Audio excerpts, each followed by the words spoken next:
한 산업이 수십 년간 예의라는 이름 뒤에 숨어 수천만 원을 챙겨왔습니다.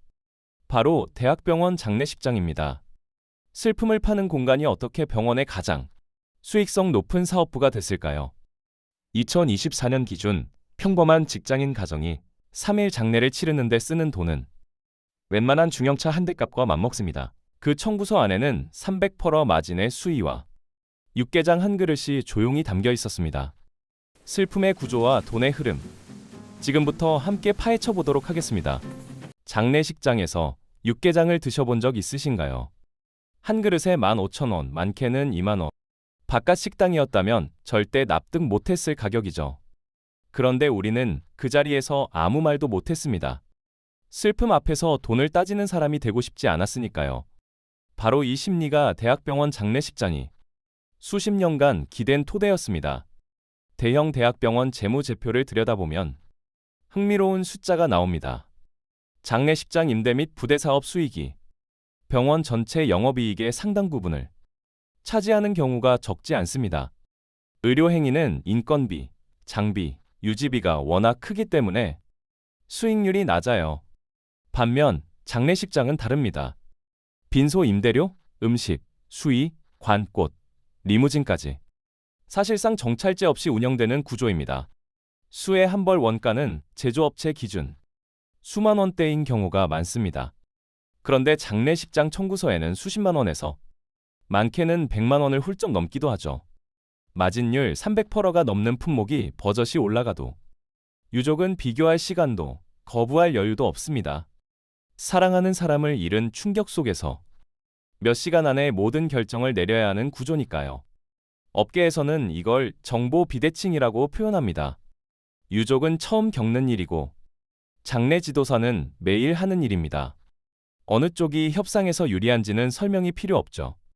이 정도는 해드려야 예의입니다 라는 한마디가 수백만 원짜리 선택을 순식간에 만들어냅니다. 슬픔을 예의로 포장한 순간 소비자의 이성은 멈춥니다. 대학병원이 장례식장을 직영하거나 전문업체의 임대에 수익을 올리는 구조는 1980, 90년대 병원 확장기에 본격적으로 자리 잡았습니다. 당시엔 병원 내 장례시설이 위생과 접근성 면에서 실질적인 편의를 제공했어요. 문제는 그 편의가 독점적 지위로 굳어지면서 가격 경쟁 자체가 사라졌다는 점입니다. 속도와 슬픔이 만나는 그 공간에서 우리는 오랫동안 묻지 않는 소비자였습니다. 그 침묵이 얼마나 비쌌는지 이제 하나씩 드러나고 있습니다. 조문객이 몇 명이냐가 그 사람 인생의 성적표처럼 여겨지던 시절이 있었습니다. 빈소가 북적일수록 고인이 잘 살았다는 증거. 한산하면 어딘가 실패한 삶. 그런데 잠깐, 이게 과연 고인을 위한 문화였을까요? 아니면 살아있는 사람들의 체면을 위한 무대였을까요? 2025년 기준 국내 1인 가구는 1,000만을 돌파했습니다. 전국 가구 10집 중 4집이 혼자 사는 시대입니다. 여러분 주변을 한번 둘러보세요. 친구, 동료, 이웃 중 혼자 사는 분이 생각보다 훨씬 많지 않으신가요? 이 숫자가 장례 문화와 만나면 전혀 다른 풍경이 펼쳐집니다. 부를 가족이 없거나 있어도 연락이 닿지 않거나 굳이 알리고 싶지 않은 죽음들이 조용히 늘고 있습니다. 고독사 통계는 매년 증가세고 이분들의 장례는 때로는 공영장례로 조용히 치러집니다. 그런데 역설적이게도 가장 호화로운 빈소를 차린 가정이 고인과 가장 많은 시간을 보낸 가족은 아닌 경우가 많습니다. 비싼 수의를 입히고 넓은 빈소를 빌리고 3일 내내 술상을 차려야 제대로 된 장례라는 공식. 이 공식이 누구를 위한 것인지 한 번쯤 생각해 보셨나요? MZ세대와 실용적인 중장년층은 이 구조를 이제 정면으로 거부하기 시작했습니다. 오지 않아도 됩니다. 마음만 주세요. 가족끼리만 조용히 치르는 가족장이 빠르게 늘고 있죠. 재밌는 건 이런 선택을 한 가족들이 오히려 더 깊은 애도를 경험했다고 말한다는 점입니다. 북적이는 빈소보다 조용한 작별이 더 진심에 가까웠던 겁니다. 혼자 살고 혼자 늙고 혼자 떠나는 삶이 보편화되는 지금, 보여주기 위한 죽음은 설 자리를 잃어가고 있습니다. 수천만 원짜리 무대 대신 고인이 진짜 원했던 방식으로 마지막을 설계하자는 움직임. 어쩌면 이것이 진짜 예의가 아닐까요? 체면의 성벽이 흔들리기 시작했습니다. 그 균열 사이로 비용이라는 냉정한 현실이 고개를 들고 있습니다. 여러분, 솔직하게 한번 생각해 보겠습니다. 부모님이 살아계실 때 함께한 여행, 그 웃음과 온기, 그리고 돌아가신 후 차린 3일짜리 빈소. 둘 중 어느 쪽이 고인이 진짜 원했던 모습이었을까요? 죽음의 기억은 평생 지워지지 않습니다. 그렇다면 그 마지막 장면을 수천만 원짜리 빈소로 채울 것인지, 살아있을 때 함께한 따뜻한 기억으로 채울 것인지, 선택은 결국 우리에게 달려 있습니다. 국내 장례식 평균 비용은 약 1,500만 원에서 많게는 2,500만 원에 달합니다. 중형차 한 대 값이죠. 그 돈이면 가족 넷이서 유럽 여행을 2번 다녀올 수 있습니다. 고인이 평생 가보고 싶다던 그 도시를 살아계실 때 함께 갔다면 어땠을까요? 역설적이게도 우리는 고인이 가장 원하지 않았을 방식에 가장 많은 돈을 씁니다. 최근 변화가 생기고 있습니다. 실용적인 중장년층과 MZ세대를 중심으로 이른바 추모의 질적 전환이 일어나고 있는 거죠. 장례 비용을 줄이는 대신 그 돈으로 고인이 생전에 원했던 것들을 실현하는 방식입니다. 고인의 이름으로 기부를 하거나 좋아하던 음악으로 작별을 고하거나 가족만 모여 조용히 하룻밤을 지새우는 식으로요. 빈소 대신 추억으로 채우는 장례. 어딘가 더 따뜻하지 않으신가요? 재밌는 건 이런 선택이 불효가 아니라 오히려 효도로 받아들여지기 시작했다는 점입니다. 화려한 빈소보다 살아생전 함께한 시간이 진짜 예의라는 인식이 퍼지고 있는 거죠. 장례 업계가 수십 년간 공들여 쌓아온 예우 돈이라는 공식이 조금씩 무너지고 있습니다. 물론 쉬운 선택은 아닙니다. 주변의 시선, 친척들의 한마디, 그것밖에 못 해줬냐는 말 한 줄이 유족을 다시 비싼 선택으로 밀어넣기도 하니까요. 그런데 여러분, 생각해보면 그 말을 하는 사람이 장례 비용을 대주는 건 아니잖아요. 2천만 원짜리 3일과 200만 원짜리 하루. 고인이 선택할 수 있다면 과연 어느 쪽을 택했을까요? 그 질문에 답할 수 있는 사람은 결국 가족뿐입니다. 일본 이야기를 잠깐 해보겠습니다. 우리보다 먼저 고령화를 겪고 우리보다 먼저 1인 가구가 폭발적으로 늘었던 나라. 그리고 우리보다 먼저 대형 장례식장이 조용히 무너지기 시작한 나라입니다. 남의 나라 이야기처럼 들리시나요? 사실 일본의 20년 전 모습이 지금 우리의 현재와 놀라울 정도로 닮아 있습니다. 일본에서는 현재 직장이라는 장례 방식이 빠르게 확산되고 있습니다. 직장이란 빈소도 조문객도 긴 의식도 없이 사망 후 곧바로 화장하는 방식입니다. 한국식으로 표현하자면 무빈소, 직행 화장이죠. 불과 10여 년 전만 해도 일본에서도 이런 선택은 예의 없는 장례로 여겨졌습니다. 그런데 지금은 도쿄 기준 전체 장례의 절반 가까이가 직장 혹은 일장으로 치러집니다. 무례함이 표준이 된 겁니다. 아니, 어쩌면 처음부터 무례한 게 아니었던 걸지도 모릅니다. 왜 이런 변화가 생겼을까요? 이유는 단순합니다. 부를 사람이 없어진 겁니다. 핵가족화가 극단으로 치달으면서 조문객 자체가 사라졌고 3일씩 빈소를 지킬 가족도 없어졌습니다. 여기에 비용 문제가 더해졌죠. 일본 역시 한때 장례 비용이 평균 200만 엔, 우리 돈으로 2천만 원에 육박했습니다. 그 부담을 더 이상 감당할 수 없는 가정이 늘면서 간소화는 선택이 아닌 현실이 됐습니다. 흥미로운 건 그 이유입니다. 대형 장례식장이 줄어든 자리에 전혀 다른 공간들이 들어서기 시작했습니다. 마치 동네 카페처럼 아늑한 가족 거실형 장례식장이 등장했습니다. 딱딱한 형광등 대신 따뜻한 조명, 국화 화환 대신 고인이 좋아하던 꽃, 정해진 순서 대신 가족이 직접 꾸리는 작별 인사. 장례가 의무에서 고인다운 마무리로 바뀌기 시작한 거죠. 여러분, 이 변화가 일본만의 이야기일까요? 1인 가구 천만 시대, 고독사 증가, 치솟는 장례 비용. 우리가 지금 서 있는 자리가 일본이 20년 전 서 있던 바로 그 자리입니다. 다른 점이 있다면 우리에겐 미리 볼 수 있는 거울이 있다는 것입니다. 일본이 보여준 길의 끝에는 새로운 산업이 기다리고 있었습니다. 전통 장례식장의 빈자리를 채운 건 다름 아닌 기술과 투명성이었습니다. 대학병원 장례식장이 흔들리고 있습니다. 수십 년간 아무도 건드리지 못했던 그 철옹성에 균열이 생기기 시작했습니다. 이유가 뭘까요? 칼을 든 건 정부도 시민단체도 아니었습니다. 스마트폰을 든 소비자였습니다. 생각해보면 당연한 일입니다. 우리는 치킨 한 마리를 시켜도 리뷰를 확인하고 호텔 하나를 예약해도 가격을 3곳 이상 비교합니다. 그런데 유독 장례식장만큼은 그러지 못했죠. 슬픔 앞에서 가격을 따지는 사람이 되고 싶지 않았으니까요. 장례업계는 바로 이 심리를 수십 년간 영리하게 이용해왔습니다. 그런데 이제 그 심리가 바뀌고 있습니다. 장례 중개 플랫폼이 등장했습니다. 투명한 정찰제, 실시간 가격 비교, 이용자 후기까지 장례식장을 마치 호텔 예약하듯 비교하고 선택할 수 있는 서비스들이 빠르게 성장하고 있습니다. 실제로 이런 플랫폼을 통해 장례를 치른 가정의 평균 비용은 기존 대학병원 장례식장 대비 절반 이하로 줄었다는 조사 결과도 나오고 있습니다. 절반입니다.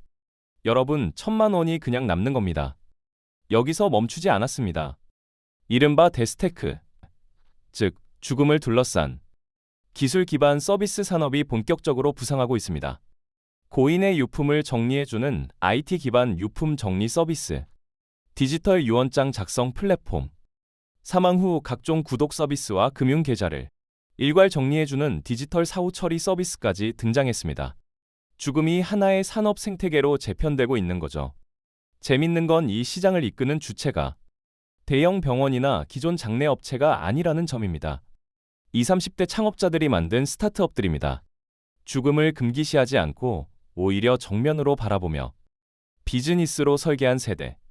어쩌면 죽음을 가장 건강하게 바라보는 시선이 가장 젊은 곳에서 나오고 있는 건 아닐까요? 물론 갈 길은 멉니다. 여전히 많은 분들이 정보 없이 장례식장 문을 두드리고 청구서를 받아들고 나서야 뒤늦게 후회합니다. 하지만 방향은 분명히 바뀌고 있습니다. 투명성이 무기가 되는 시대. 슬픔을 이용한 장사는 점점 설 자리를 잃어가고 있습니다.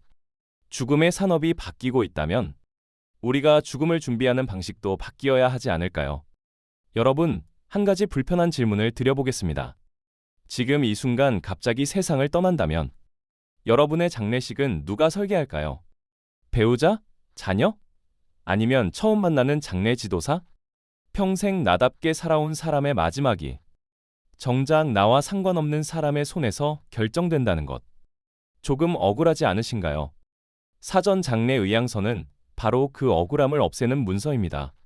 그런데 우리는 이상하게도 이걸 죽음을 재촉하는 행위처럼 여깁니다. 결혼식 준비는 2년 전부터 하면서 장례 준비는 입에 올리는 것조차 꺼립니다. 살면서 가장 확실하게 일어날 일인데 가장 철저하게 외면하는 것이 바로 죽음입니다. 미국에서는 고인이 직접 써둔 플레이리스트가 장례식장에 흐릅니다. 좋아하던 야구팀 유니폼을 입고 떠난 할아버지 이야기가 가족의 웃음 속에 전해집니다. 엄숙함 대신 고인다움으로 채운 공간. 눈물보다 미소가 먼저 나오는 작별. 이게 과연 불경한 걸까요? 아니면 가장 인간다운 마무리일까요? 국내에서도 달라지고 있습니다. 사전 장례 의향서를 작성하는 40, 50대가 조용히 늘고 있고 웰다잉 교육 프로그램을 찾는 발걸음도 늘었습니다. 흥미로운 건 이 과정을 마친 분들의 한결같은 반응입니다. 홀가분해졌어요. 죽음을 직면했더니 오히려 오늘이 더 선명해졌다는 겁니다. 역설적이죠. 결국 사전 장례 의향서는 죽음을 위한 문서가 아닙니다. 내가 어떤 사람이었는지, 무엇을 소중히 여겼는지를 마지막으로 남기는 삶의 선언입니다. 여러분의 마지막 페이지, 직접 써보실 생각은 없으신가요? 납골당에 가보신 적 있으신가요? 작은 칸칸이 나뉜 벽면, 똑같은 크기의 유리문, 그 안에 놓인 사진 한 장과 유골함. 살아있을 때 그토록 다양했던 사람들이 떠나고 나면 왜 이렇게 똑같은 공간에 놓여야 할까요? 어딘가 이상하다고 느끼신 적 없으신가요? 그 불편함에서 새로운 움직임이 시작됐습니다. 수목장입니다. 납골당 대신 나무 아래 유골을 묻어 자연으로 돌아가는 방식이죠. 처음엔 생소하게 들리지만 생각해보면 가장 자연스러운 기환 아닐까요? 콘크리트 벽 대신 사계절 변하는 나무 한 그루가 고인의 자리가 되는 겁니다. 봄엔 꽃이 피고, 여름엔 그늘이 지고, 가을엔 단풍이 드는 그 나무 아래서 가족들이 소풍을 오는 풍경. 추모가 의무가 아니라 나들이가 되는 순간입니다. 국내 수목장 수요는 매년 증가세입니다. 정부도 공설 수목장림을 확대하고 있고, 민간 수목장 시설도 빠르게 늘고 있죠. 비용도 기존 납골당 대비 절반 이하인 경우가 많습니다. 저렴하고 아름답고 자연스럽습니다. 그런데도 아직 낯설게 느껴지는 건 우리가 죽음을 보관하는 데 익숙해져 있기 때문 아닐까요? 한편 디지털 세계에서는 전혀 다른 방식의 추모가 펼쳐지고 있습니다. 사이버 추모관은 고인의 사진, 영상, 목소리, 글을 디지털 공간에 영구 보존하는 서비스입니다. 납골당은 찾아가야 하지만 사이버 추모관은 세계 어디서든 접속할 수 있습니다. 더 나아가 AI 기술을 활용해 고인의 말투와 표정을 재현하는 서비스까지 등장했습니다.